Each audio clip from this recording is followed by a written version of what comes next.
Hey, First Baptist, Pastor Chris here. You know what time it is. Time for Coffee with Chris. So grab you a cup of Java. Today we're interviewing Pastor Jonathan Morrell, our worship pastor here at First Baptist Church.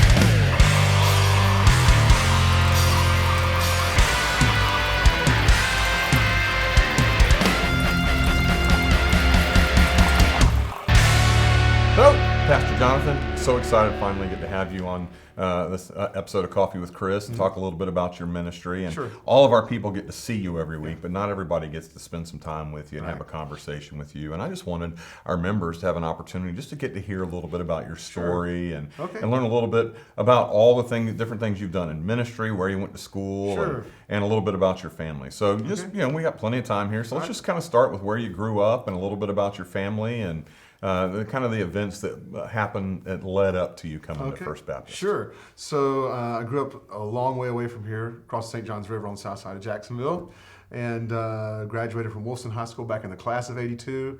And I'm the fourth youngest out of 5 kids. And my dad was in ministry, and my mom was a school teacher for a lot of our growing up years. But very musical family. And so, and tell us a little bit. What did your dad do? He was actually I hated writing this on an application because it's such a long title, but he was the Associate Director of the Church Music Department in the Florida Baptist Convention, which basically he and the Director of the Music Department would travel the state and help ministers of music, whether they were volunteer, bivocational, part-time, full-time, helping them to establish music ministries in their churches, establishing graded choirs, student choirs, music for all kinds of folks, and instrumental music, choral music, all that stuff. And so they did music camps, conferences, and so that was a part of our life every summer, going to music camps. And as a camper for many years as a kid, and then as a counselor as I got older, that kind of stuff. And a lot of my some of the most meaningful moments for me in my walk with Christ were at camps that we went to. And so as a 16-year-old, my junior year of high school, that's where I felt called into ministry at a music camp down in Central Florida. And after that, began to understand that calling was to music ministry, and I went to Baylor University to get a degree in music education, and then on to Southwestern Seminary, where I got an MDiv with the church music concentration.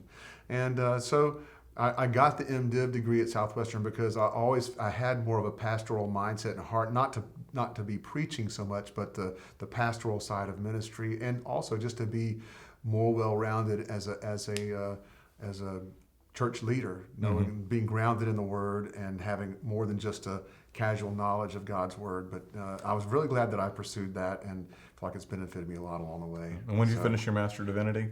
Finished that in 1992. Okay. And, they're Southwestern Seminary in Fort Worth, and that's where I met Susan. We met there, and she was from Kansas City, and we got married the year before I graduated. And she had been working on her master's in church music education, but when we got engaged, she worked to kind of put us through school. And then once I graduated, we were ready to kind of take on the world, so to speak, and move into ministry. And that's where we went to Pensacola, Florida, and spent about 8 or 9 years at Pine Summit Baptist Church. Did music and youth to start. Well, hold on just a second. So I want to back up a little bit. Yeah. So your wife is classically trained and a musician as well. So where did she go to college? She went to William Jewell College there in Liberty, Missouri, and got a degree, actually a double degree in music education and in church music. Wow. And so, she's very capable musically, but she's always loved to be a classroom teacher, and that's ultimately the path that she chose to travel. And she plays in our orchestra. She does. She has played. She has played. She hasn't since the pandemic, but plays cello. And she likes to be seen and not heard as much when she plays. But she does a great job, and she's of course she's a great teacher too, and has been doing that almost as long as we've been here. So how long have you guys been married? We've been married. This will be our 30th wedding anniversary in June. That's awesome. Ours is in November, so that's great. Yeah, we're loving it. So God's been really good to us. Very blessed. You tell me about your children. Yep, our oldest son is Tyler, and he graduated from FSU with his master's in sports management. And of course, like so many people, he's got a great career going that has nothing to do with sports management.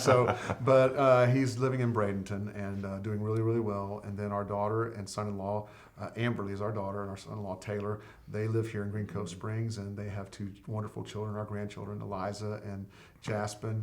And they're just doing really, really well. She teaches at OWB Kids on Fleming Island, and he's working for a company. I'm sorry, I can't think of the name of it, but he's working in IT and wants to do cybersecurity and stuff in the future. And That's so awesome. we're very proud of all of them and very thankful. But you really love your grandbabies, right? Love Because they're the grandbabies. best. There's nothing like it. That's a fact. Right. So very, very, very grateful. And, and even to have been on staff here for the years that we have, I look back on that with a great deal of gratitude for this church family and how they invested in our kids. When when we moved here, they were very in kindergarten and just getting into grade school. So they came up through this church and benefited from the children's and student ministries here that equipped them, discipled them for life, and the experiences they got to have going overseas on mission trips and other things that really helped to shape their character and their heart for Christ is really. I can't say enough and express enough appreciation to this church family that has ministered to my family over the years. That's awesome. A lot to So, be grateful for. okay, so you finished up at Southwestern, and then you land over in Pensacola, and you're doing youth and music, which was a very common thing to happen back in the 90s and the early 2000s. So tell me a little bit about your ministry there and how you wound up in the Burg. Okay, sure. Well, it was really neat. When we went there, that church was still a relatively new church. I think it had just celebrated its 10th anniversary.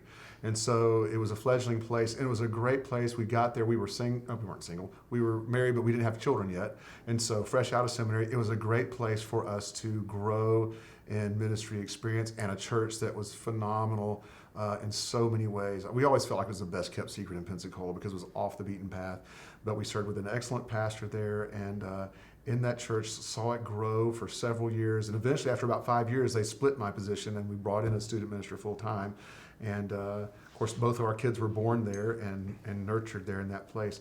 Really, when the time came, it was a thriving ministry for us there. I'm very thankful. I still have great friends over there. But God began to do something in us and was in the process over a couple of years of actually leading us to make a transition back over here to Middleburg. And for me personally, it was a little bit hard as we were walking that road, trying to discern, how much of my feeling of being called back here was just my own love for North Florida and this area and having family here versus God really having a plan and a desire to bring me back to this place. And over the course of time, he made that abundantly clear that this was what he had called me to. This was the place. And he blessed me to come to a church where I could go grow with my family and grow with the church and invest myself for the long term, because that was always in my heart to go somewhere and be able to plant myself and my family and to enjoy the benefits of longevity, not just for me personally, but for a church to have steady, constant leadership, and then to be a place where our children had, I don't know, it's just how I was wired, and God blessed us to be able to do that and for the long term here. And so, been really, really good. I don't have I look back on that and you just see the hand of God in so many ways in that time here. And we're just very grateful for all that. Amen. Yeah, That's and awesome. Excited for the future. I mean, we got a great future in front of us. So tell us a little bit. So you started 20 years ago. Right.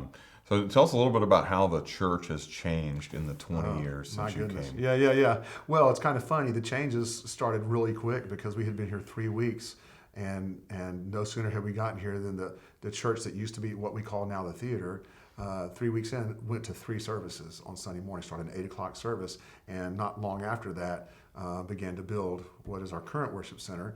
And so within 2 years, we had made the move from over there to the new worship center. And of course, during that time, church music, like so many other things, was in flux. But what I've also always appreciated about here is that there's always been a great sense of family relationship, and I feel like it's a place where families could grow and be ministered to holistically, and not just primarily for kids or primarily for adults, but really to minister to the whole family. And so, but even as our church has grown, our orchestra grew, our choir grew, music has been constantly changing. And so, we've tried to adapt with the times and with the people and the gifts that people have in this place. We've had incredible seasons of ministry through a passion play that for that season was very dynamic and impacted a lot of lives. And now we're in 3 services over here, and a lot of things have changed, but the gospel remains the center of everything that we're doing. And so we continue to seek God's wisdom as we adapt as a church to doing things new ways, but keeping the message as central to what we do. And so it's exciting to be a part of that. And now, as for me personally, my own the way that I lead worship continues to change and to grow and develop. And now, as we're trying to do be more intentional about raising up the next generation of worship leaders, my role will continue to adapt to help facilitate that for allowing other people to exercise their gifts, grow in it so that they can serve not just here, but in other places where their gifts may be needed to help grow the church. And so that's an exciting time, exciting season of ministry. So yeah, you've done a very good job reproducing yourself and raising up new leaders. Thank And our worship ministry is just one of the best I've ever been a part of, and love all that you're doing. And we just recently added prayer to that list, and we were trying to get through Easter, but there's going to be some changes coming down the pipe in that regard, and you're kind of going to be the spearheading our prayer ministry here at First Very Middleburg. excited about that too, because I'll tell you, even when we first were considering the call to come to Middleburg, that was one of the very first things that struck me about this, is the number of people who were not necessarily on the staff, but people that I was having conversations with on site, how prayerful of a place it was, and how many people were praying through that process. And over the years, I've seen that and seen the fruit of that prayer ministry in this church. And I'm excited to be a part of that and to get more people involved in praying for our church on a daily and a weekly basis. And so we'll see the work of God because of that, I know. Absolutely, brother. Yeah. Well, man, I know it's been one of the great joys of my ministry, getting to know you and getting to serve alongside a great friend. And we never knew each other before I came to First Middleburg, but just from the very beginning, we hit it off, and we've been really close and have a lot of the same passions for the future and love for the church. And so we're just really very grateful that you're here. We love your family. We love you. And we look forward to many years of faithful ministry in the future. And I'm really excited to see all the people that God is raising up into ministry through your work here at First Baptist. And I can't wait to see how those gifts just continue to be multiplied in the future. So, well, thanks for sitting down with us. He turned down a cup of coffee. He's more of a water drinker. But thanks for joining us and giving everybody a chance to get to know you. And just want to encourage you, same way I did with Pastor Todd and Pastor Tim, if you see this guy walking the campus on Sunday, just give him a pat on the back. Let him know what a great job he does and how much you love him, because we really do love you, and we're thrilled you're a part of the First Baptist family. Thank you. Appreciate it. All right. Well, until next week, have a great day, drink plenty of coffee, and we'll see you on Sunday.